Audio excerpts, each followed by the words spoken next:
प्रकृति र संस्कृतिको सङ्गम ठाकुरबाबा नगरपालिका। धार्मिक क्षेत्रमा ऐतिहासिक महत्त्व बोकेको ठाकुरद्वारा मन्दिरको नामबाट यस स्थानीय तहको नाम ठाकुरबाबा नगरपालिका नामाङ्करण गरिएको हो। 5 नम्बर प्रदेश अन्तर्गत रहेको बर्दिया जिल्लाको साबिक बगनाहा, नेउलापुर, शिवपुर र ठाकुरद्वारा गाविसलाई गाभेर 2073 साल फागुन 27 गते ठाकुरबाबा नगरपालिकाको स्थापना भएको हो।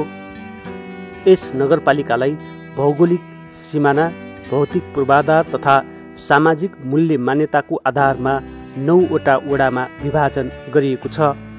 यस नगरपालिकासँग प्राकृतिक रूपमा अत्यन्तै सुन्दर बर्दिया राष्ट्रिय निकुञ्ज रहेको छ। पर्यटकीय गन्तव्यका रूपमा आफ्नो पहिचान बनाउन सफल बर्दिया निकुञ्ज ठाकुरबाबा नगरपालिकाको गहना हो।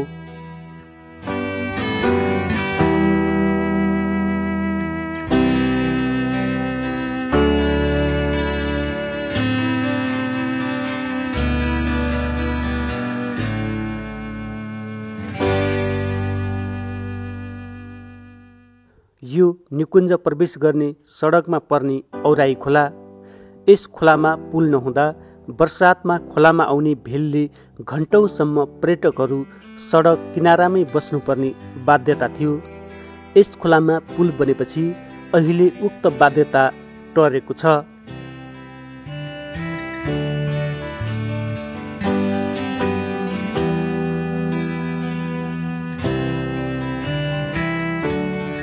एक 104.57 वर्ग किलोमिटर क्षेत्रफलमा फैलिएको ठाकुरबाबा नगरपालिका प्राकृतिक स्रोत साधनका दृष्टिकोणले सम्पन्न नगरपालिका हो।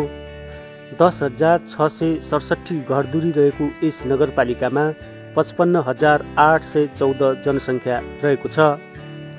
थारू जातिको बाहुल्य रहेको यस नगरपालिकामा अन्य मिश्रित बसोबासी समेत रहेका छन्। ठाकुरबाबा नगरपालिकाका नगर प्रमुखको रूपमा घननारायण श्रेष्ठ निर्वाचित भएर आएदेखि यहाँ विकास निर्माणको कार्यले तीव्रता पाएको छ। भित्री गाउँ गाउँका सडक विस्तार एवं स्तरोन्नति गरिएको छ। चालु आर्थिक वर्षमा कोरोना भाइरसका कारण लकडाउन लम्बिँदै गएपछि प्रभावित बनेको भौतिक संरचना निर्माणको कार्यलाई यहाँ नौलो शैलीमा सुरुवात गरियो। लकडाउनका कारण दैनिक ज्यादा मजदुरी गरेर खाने निमुखा वर्गका लागि पहिलो, दोस्रो र तेस्रो चरण गरी राहत वितरण गरेको ठाकुरबाबा नगरपालिकाले राहतका लागि काम भन्ने नौलो शैली अपनाएर विकास निर्माणमा स्थानीयलाई जोड्यो। यस किसिमको कार्यले स्थानीयले गाउँमै रोजगारी पाउन थाले। यो त रोजगारी पाइया छ, त्यसको यो त खाना बस्नको लागि केही एउटा गरेर खानु परेको छ। अब ठाकुरबाबा नगरपालिकाले जस्तो कि हामीलाई सहायता गरिरहेछ। अब केही काम बेफाल्तु बस्नुभन्दा काम गरेर खानु हामीलाई छाङबास चलिरहेछ। लकडाउनको समयमा राहतका लागि कामको योजना सुरु गरेको ठाकुरबाबा नगरपालिकाले नगरभित्रका अन्य विकास निर्माणका योजनाहरू कसरी सुरु गरे त? ठाकुरबाबा नगरपालिकाका प्रमुख प्रशासकीय अधिकृत रामहरि रिजाल। लामो समयसम्म लकडाउन भइसकेपछि विकास निर्माण काम थोरै प्रभावित भएकै छ। यद्यपि हामीले यो आर्थिक वर्ष 76-77 को साउन महिनामा नै सबै वडाहरू, सबै शाखाहरूलाई बसेर आफ्नो योजनासहित कार्यक्रमलाई योजनामा ढालेका थियौँ। योजनामा ढालेको हुनाले हामीले चौमासिक रूपगतमै कार्यक्रम गर्दै यसको समीक्षा पनि गर्दै आएको थियौँ। त्यसले गर्दाखेरि हामीले धेरै कार्यक्रमहरू सकिसकेका थियौँ। यद्यपि भौतिक निर्माणका कार्यहरू विशेष गरेर बाटोघाटो बनाउनेदेखि लिएर ठेक्काका कामहरू, भवनहरू बनाउने, स्वास्थ्य चौकीहरू बनाउने, वडा कार्यालयहरू बनाउने कामहरू चाहिँ थोरै प्रभावित भएको। यो ठेक्कासँग सम्बन्धित हो। हाम्रो धेरै ठेक्काहरू चाहिँ बहुवर्षीय छ। त्यही हुनाले हामी अर्को वर्ष लगेर पनि यसलाई सम्पन्न गर्छौँ। र यही वर्षका गर्नुपर्ने कामहरू विशेष गरेर प्रदेश सरकारबाट प्राप्त बजेट, जसमा नगरपालिका समेत बजेट मिलाएर गर्नुपर्ने कामहरू हुन्छ, त्यसलाई थोरै प्रभावित भएको छ। त्यसलाई हामीले डिसिएमसीको बैठक र सिएमसीको बैठकबाट स्थानीय सुरक्षाकर्मीहरूसँग पनि समन्वय गर्दै त्यसलाई सामाजिक दूरी कायम गरेर, शारीरिक दूरी कायम गरेर यथावत रूपमै सञ्चालन गरेका छौँ र करिब करिब हाम्रो कार्यक्रमहरू सबै सञ्चालित हुन्छ भन्ने लाग्छ। विशेष गरेर हाम्रो भौतिक निर्माणहरूमा अब दुई किसिमको हाम्रो छ। नियमित सञ्चालन हुने प्रदेश सरकार कार्यक्रम, सङ्घीय सरकार कार्यक्रम, ठेक्काका कार्यक्रमहरू एकातर्फ छ र पछिल्लो समयमा लकडाउन भइसकेपछि विशेष गरेर जनताको भान्सासँग जोडिएका कुराहरू, जनताको जनजीवन गुजारा गर्नुपर्ने कुराहरूसँग जोडेर पनि हामीले विकास निर्माण काम गरेका छौँ। हामीले 3 चरणमा चाहिँ अब राहत वितरण गऱ्यौँ र करिब 72 लाख बराबरको खाद्यान्नहरू वितरण गऱ्यौँ र पछिल्लो चरणमा चाहिँ हामीले सोच्यौँ अब यसलाई खालि राहत मात्रै बाँड्नुभन्दा पनि अब विकाससँग पनि जनतालाई जोड्नुपर्छ भन्ने सोचेर त्यसपछि राहतका लागि काम भनेर सुरुवात गऱ्यौँ र सुरुको पहिलो चरणमा हामीले हरेक वडालाई चाहिँ 5 लाखको दरले 45 लाखको काम गऱ्यौँ। त्यसलाई सँगै प्रधानमन्त्री स्वरोजगार कार्यक्रमसँगै जोडेर हामीले गरेका थियौँ। त्यही मोडालिटीमा गऱ्यौँ, 45 लाखको गऱ्यौँ र करिब 5500 जनताहरू त्यसमा सहभागिता हुन चाहनुभयो। वडामा हामीले निवेदन आह्वान गऱ्यौँ, 5500 जति सहभागी भइसकेपछि कम्तीमा 5 दिनको काम पुगोस् भनेर त्यसलाई फेरि 65 लाख रुपियाँ थपेर 1 करोड 10 लाख बराबरको कामको लागि राहत भन्ने कार्यक्रमहरू चाहिँ सुरुवात गऱ्यौँ। 2टा मोडालिटीबाट चाहिँ हामीले गरेका छौँ। अघिल्लो वर्षको कार्यक्रम त हामीले करिब अब सम्पन्न गऱ्यौँ। हाम्रो 72 करोड बराबरको कार्यक्रमहरू थियो सबै गरेर। अहिले अलिकति अब यो राजस्वको दर पनि अलिकति घट्यो। अब सङ्घीय सरकार प्रदेश सरकारबाट हामीलाई दिने अनुदान पनि थोरै घटेको छ। त्यसले गर्दाखेरि अलिकति सानो गत वर्षको भन्दा सङ्घीय बजेट पनि अलिकति सानो आकारका छ। हाम्रो पनि निसन्देह सानो आकारका आउँछ र अहिलेको हाम्रो योजना चाहिँ विशेष गरेर यो कोरोना यस्तै यथावत रूपमा रहे पनि हामीले त्यसलाई कसरी कार्यान्वयन गर्न सक्छौँ भन्ने रूपमा जान्छौँ र जनताको जीवन र सुरक्षासँग जोडेर जनतालाई पहिला त बचाउनुपर्छ भने जनताको चाहिँ जीवन रक्षासँग सम्बन्धित रहेर हामी त्यो कार्यक्रमहरू चाहिँ बनाउने गरी तयारी गर्दैछौँ। ठाकुरबाबा नगरपालिका बर्दिया राष्ट्रिय निकुञ्जसँग जोडिएको छ, जसका कारण मानव वन्यजन्तु द्वन्द्व छ। निकुञ्जका वन्यजन्तुबाट हुने क्षति न्यूनीकरण गर्न ठाकुरबाबा नगरपालिकालाई चुनौती छ। उक्त चुनौती पार गर्न ठाकुरबाबा नगरपालिकाले वन्यजन्तु गाउँ पस्नबाट रोक्नका लागि सिमानामा आरसीसी वाल निर्माणको कार्यलाई प्राथमिकता दिएको छ। नगरपालिकामा जनप्रतिनिधि आएदेखि आरसीसी वाल निर्माणले प्राथमिकता पाएको हो। चालु आर्थिक वर्षमा मात्र करिब 2 किलोमिटर आरसीसी वाल निर्माण हुँदैछ। यो ठाकुरबाबा नगरपालिका वडा नम्बर 6 मा निर्माण गरिएको आरसीसी वाल हो। त्यसै गरी यो वडा नम्बर 8 मा निर्माण हुँदै गरेको आरसीसी वाल वन्यजन्तु गाउँ पस्नबाट रोक्ने यो उपयुक्त विधि मानिएको छ। यस आरसीसी वाल निर्माण भएपछि बाघ, हात्ती जस्ता वन्यजन्तु गाउँ छिर्न पाएका छैनन्। आरसीसी वाल निर्माण भएपछि स्थानीयलाई ठुलो राहत मिलेको छ। धेरै टिक्छ बलियो छ, यो लागिसक्यो, धेरै बलियो छ, धेरै बलियो बनाएको छौँ हामीले। यसमा आफ्नै घर हो, आफ्नै चाहिँ घर बनाउने भनेर हामीले एकदम निकुञ्जसँग चाहिँ गरेर पुरा चाहिँ गरेर राम्रोसँग लगाएको छौँ। यो अहिले चाहिँ यो सरकारले यो चाहिँ हाम्रो चाहिँ यो पर्खाल दिएको यो यहाँको जनतालाई धेरै खुसी छन्, धेरै राहत मिलेको छ, धेरै खुसी छन् जनताहरू यहाँ।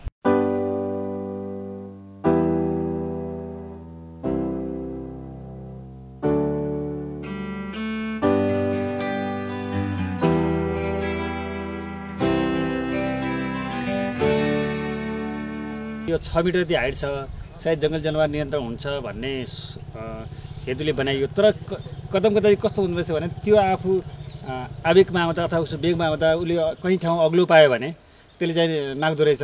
फेरि पनि अब होइन योभन्दा यसलाई त अलि हाइट गर्नु रहेछ भन्दा फेरि हामीले 7 फिटको यसले अग्लो बनायौँ र करिब हाम्रो यो क्षेत्र भनेको 4 किलोमिटर जति पर्छ। समथिङ अहिले हामी जो हाम्रो काम भइरहेछ विगतदेखि अहिलेसम्म यो 2.5 किलोमिटर जति बनिसकेको छ, कमसेकम 1.5 किलोमिटर अरू बाँकी छ। र यहाँको यो बनाइसकेपछि यहाँको मान्छेहरूलाई जङ्गल जनावरदेखि निकै नै राहत उपलब्ध भएको छ र राज्य प्रदेश सरकार स्थानीय तहबाट चाहिँ मतलब यो बजेट विनियोग भएर अहिलेसम्म काम भन्छ र आगामी सालमा पनि होइन यस्ता कार्यक्रमबाट सङ्घ प्रदेश र स्थानीय तहले पनि मतलब चाहिँ यो कार्यक्रममा सञ्चालन गर्नेछ भन्ने हाम्रो चाहिँ विश्वास गरेको छ। र यसले धेरै नै हामीलाई लाग्छ फेरि पनि कतिपय अहिले पनि हामी देख्न सक्छौँ हाम्रो यो जङ्गल छेउमा भएका बस्तीहरूमा हिजोको बालीनाली निकै नष्ट भएर केही हुँदैन थियो, तर अहिले हराभरा छ। यो वडा नम्बर 6 कै दलित बस्तीमा निर्माण गरिएको दलित सङ्ग्रहालय हो। पछिल्लो समय पुराना परम्परागत कला संस्कृति हराउँदै गएपछि कला संस्कृतिको संरक्षण गर्ने उद्देश्यले यस सङ्ग्रहालयको निर्माण थालिएको हो। करिब निर्माणको अन्तिम चरणमा पुगेको छ यो दलित सङ्ग्रहालय। त्यसै गरी नगरपालिकाले विपन्न आवास निर्माणको कार्यालय समेत अगाडि बढाएको छ। यो वडा नम्बर 6मै निर्माणको क्रममा रहेको विपन्न आवास घर हो। घर नभएका एवं घर बनाउन नसक्ने परिवार छनौट गरी ठाकुरबाबा नगरपालिकाले विपन्न आवास निर्माणको योजना अगाडि सारेको हो।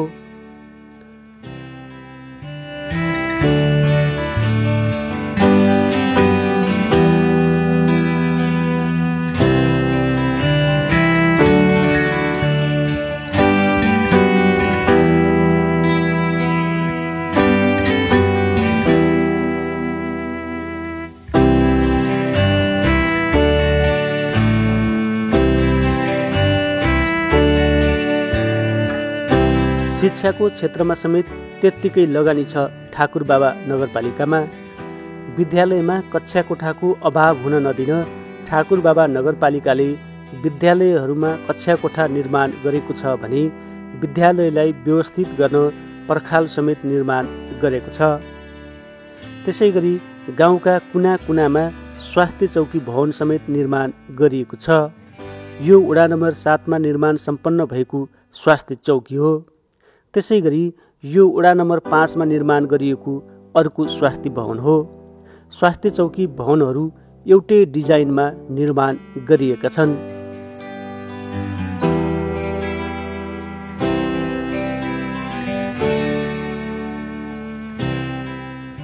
यो वडा नम्बर 9मा चालु आर्थिक वर्षमा निर्माण गरिएको खानेपानी कार्यालयको पर्खाल हो भने यो कार्यालय भवन हो। वडा नम्बर 9मा विद्यालयदेखि सडक कलभटहरू निर्माण गरिएका छन्। यो वडा नम्बर 9को कुलो निर्माणको महत्त्वपूर्ण योजना हो। 56 लाख लागतमा यो कुलो निर्माण गरिएको हो। यस्तो अवस्थामा रहेको यो कुलो पक्की बनाएपछि यहाँको स्वरूप नै परिवर्तन भएको छ। कुलोका कारण साँगुरिँदै गएको सडक अब फराकिलो भएको छ।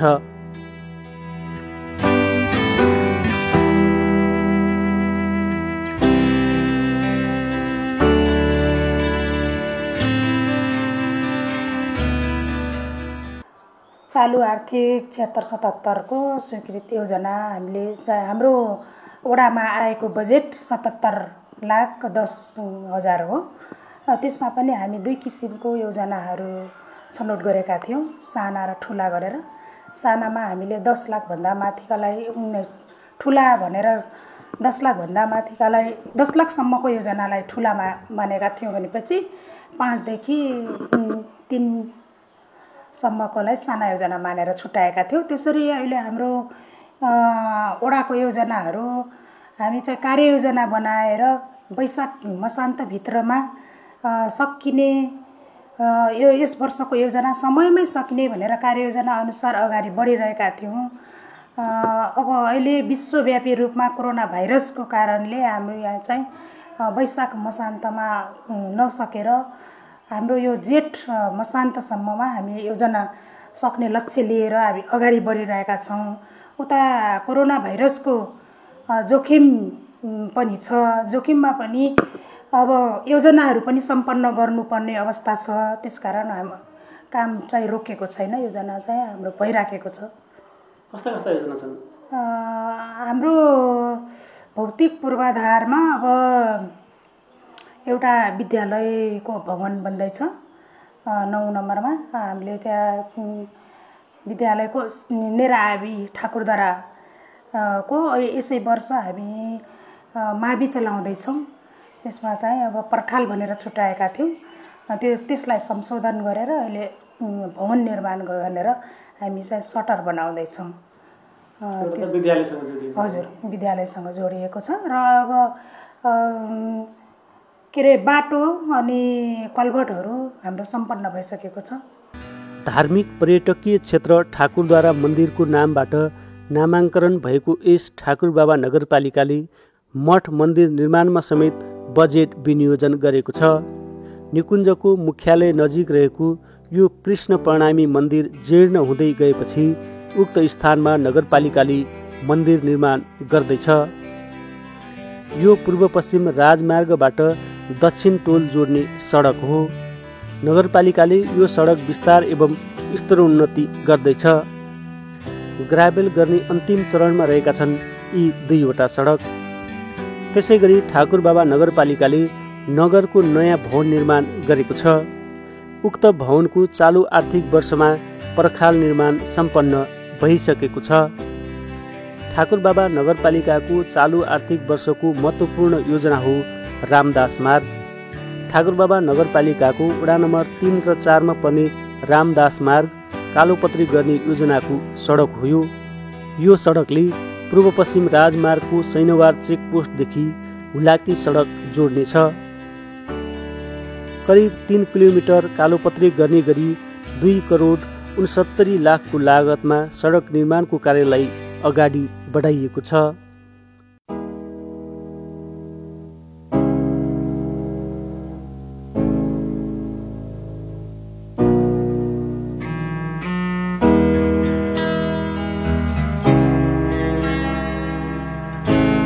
यो निर्माणाधीन अवस्थामा रहेको प्रहरी चौकी हो। नगरपालिकाले शान्ति सुरक्षालाई मध्यनजर गर्दै प्रहरी चौकी भवन समेत निर्माण गरेको छ। वडा नम्बर 3 मा रहेको यस चौकीमा बग्ना प्रहरी बस्नेछ। त्यसै गरी ठाकुरबाबा नगरपालिकाको अर्को ठुलो योजना हो बग्ना नेउलापुर सडक। यहाँ सडक स्तरोन्नति गर्नुका साथै ठाउँ ठाउँमा कल्भर्ट निर्माण गरिएको छ। त्यसै गरी यो नेउलापुर बग्ना सडकसँग जोडिएको अर्को सहायक सडक हो जुडपानी जाने सडक। यो सडक समेत नगरपालिकाले ग्राभेल गर्दैछ। यसरी ठाकुरबाबा नगरपालिकाभित्रका भौतिक विकास निर्माणका योजनाहरूलाई नगर प्रमुख एवं उपप्रमुखहरूले संयुक्त अनुगमन गर्नुभएको छ। उपप्रमुख एवं अनुगमन समिति संयोजक कृष्ण कुष्म थारू। भौतिक पूर्वाधार आयोजनाको चाहिँ अनुगमन गर्ने जुन चाहिँ कानुनमै उपप्रमुखलाई संयोजकता चाहिँ कानुनले नै तोकेको छ, त्यसको चाहिँ एउटा समिति बन्छ। हाम्रो पालिकामा के छ भने यो विकास निर्माणलाई दिगो र चाहिँ राम्रो बनाउनको लागि यसको चाहिँ एउटा कार्यविधि तयार गरेका छौँ। त्यो कार्यविधि अनुसार हामी चाहिँ त्यो कार्यविधिमा टेकेर हामी अनुगमनहरू गर्छौँ। त्यो कार्यविधिकै नम्स प्रक्रिया चाहिँ अपनाएर अहिलेसम्म चाहिँ अनुगमन भइरहेको छ। ठाकुरबाबा नगरपालिकाले नगरलाई समृद्ध बनाउनका लागि कस्ता कस्ता विकास निर्माणका योजनाहरूलाई अगाडि सारेको छ त? साथै कोरोना भाइरसको त्रासका बेला आगामी वर्षका लागि कस्तो योजना ल्याउने तयारी थालेको छ त ठाकुरबाबा नगरपालिकाले? नगर प्रमुख घननारायण श्रेष्ठ। वास्तवमा भौतिक पूर्वाधारका विकासहरूलाई यो कार्यक्रमले नराम्ररी तपाईँको चाहिँ प्रभाव पारेको छ। तपाईँ हामीलाई सबैलाई जानकारी छ। खास गरेर तपाईँको चाहिँ अब यो पुष माघ फागुनसम्म मान्छेहरूको चाडबाडको सिजन पनि हुने, बाली भित्राउने समय पनि हुने र खास गरी फागुनतिरबाट तपाईँको चाहिँ जेठसम्म सबैभन्दा बढी तपाईँको विकास निर्माण कामहरू नेपालमा हुने गर्छ। र यो कोरोना पनि ठ्याक्कै त्यही बेलामा तपाईँको सुरुवात भयो। त्यसो भएको हुनाले हाम्रो त भौतिक पूर्वाधारको कार्यक्रमलाई नराम्ररी तपाईँको चाहिँ प्रभावित बनाएको छ। साना योजनाहरू त तपाईँ हाम्रो सकिएको थियो, तर ठुल्ठुला जुन योजनाहरू कतिपय टेन्डर अन्तिम समयमा टेन्डर पुगेको थियो, ती सबै कुराहरूलाई यसले प्रभावित बनाएर हामी त 3 पटक 4 पटक टेन्डरको म्याद थपिरहेको छौँ अहिले पनि। त्यसो भएको हुनाले अप्ठ्यारो पारेको छ। तर पनि हामीले के भनेका छौँ भन्दा भौतिक पूर्वाधार गर्दै गरौँला, विकासका अरू कामहरू गर्दै गरौँला। सबभन्दा पहिला त जनताहरूको जिउ जोगाउने, ज्यान जोगाउने कुरो हो नि त महत्त्वपूर्ण। त्यस कारण यो क्षेत्रमा सबै शक्ति लगाउनुपर्छ भनेर मदेखि लिएर सम्पूर्ण जनप्रतिनिधि, सम्पूर्ण प्रमुख प्रशासनिक अधिकारीदेखि लिएर सम्पूर्ण कर्मचारीहरूको हाम्रो सबैको ध्यान अहिले तपाईँको चाहिँ यो महामारी रोक्ने र जनताहरूको तपाईँको दैनिक गुजारामा जुन समस्या पऱ्यो, खाद्यान्नको सङ्कट परेको छ, त्यसलाई व्यवस्थापन गर्नेमा हामी जुटेका छौँ। भौतिक पूर्वाधारको कामहरू पनि अब बिस्तारै हामी सुरुवात गर्ने चरणमा चाहिँ फेरि प्रवेश गरेका छौँ। आगामी वर्ष कम्तीमा पनि 1000 जना युवालाई हामी तपाईँ स्वरोजगारमा सक्छौँ कि भनेर हामी अहिलेबाट छलफल अगाडि बढाएका छौँ होइन। त्यसको लागि 10-20 करोड रुपियाँ तपाईँ छुट्याउने र तपाईँको चाहिँ युवाहरूलाई स्वरोजगार बनाउने। अहिले तपाईँले खाने लसुन पनि बाहिरबाट आएको छ, तपाईँले खाने प्याज पनि बाहिरबाट आएको छ, तपाईँले खाने काउली पनि बाहिरबाट आएको छ। अब हुँदा त हामी तपाईँको चाहिँ के अरे कृषि प्रधान देश भन्ने मान्छेहरू चामल पनि बाहिरबाट किनेर लिएर आएका छौँ, फलफुल पनि बाहिरबाट किनेर लिएर आएका छौँ। यो सबै कुरालाई अब विस्थापन गर्ने गरी हामीले आयातलाई प्रतिस्थापन गर्ने गरी उत्पादनको क्षेत्रमा लाग्नुपर्छ र त्यो युवाहरूलाई त्यो क्षेत्रमा लैजानको लागि हामीले प्रेरित गर्नुपर्छ भन्ने मलाई लाग्छ। त्यो हामी चाहिँ आगामी वर्ष कार्यक्रममा जोड्दैछौँ। त्यो गर्न सकियो भनेदेखि तपाईँको चाहिँ समृद्धि छिटो आउँछ। हाम्रो नेपाल सरकारले जुन परिकल्पना गरेको छ समृद्ध नेपाल सुखी नेपाली, हामी ठाकुरबाबा पनि परिकल्पना गरेका छौँ, समृद्ध ठाकुरबाबा सुखी खुसी ठाकुरबाबावासी, त्यसलाई प्राप्त गर्नलाई पनि हामी त्यो जोड्दैछौँ। हाम्रो यो वर्ष पनि थुप्रै कार्यक्रमहरू त्यही लक्षित थियो। वास्तवमा भन्नुपर्दा जस्तो हामीले तपाईँको चाहिँ बाख्राको स्मार्ट गाउँ बनाउने ठाकुरबाबा नगरपालिकालाई, हामीले तरकारीको स्मार्ट गाउँहरू बनाउने, हामीले तपाईँको यो वर्ष आलु उत्पादनमा आत्मनिर्भर बन्ने गरी योजनाहरू अगाडि सारेका थियौँ। हामीले यो वर्षमा टेक्नोलोजीमा तपाईँको चाहिँ कृषिलाई टेक्नोलोजीमा लैजाने गरी थुप्रै तपाईँको चाहिँ उपकरणहरू कृषकसँग जोड्ने गरी कार्यक्रमहरू बनाइरहेका थियौँ। ती कतिपय कार्यक्रमहरू हुन सकेका छैन। आगामी वर्षमा ती कार्यक्रमलाई जोड्दै युवाहरूलाई हामी त्यो क्षेत्रमा ल्याउँछौँ। त्यसो गर्न सकियो भने हाम्रो समृद्धिको यात्रामा त्यसले थप एक कदम अगाडि बढ्छ भन्ने मलाई लाग्छ।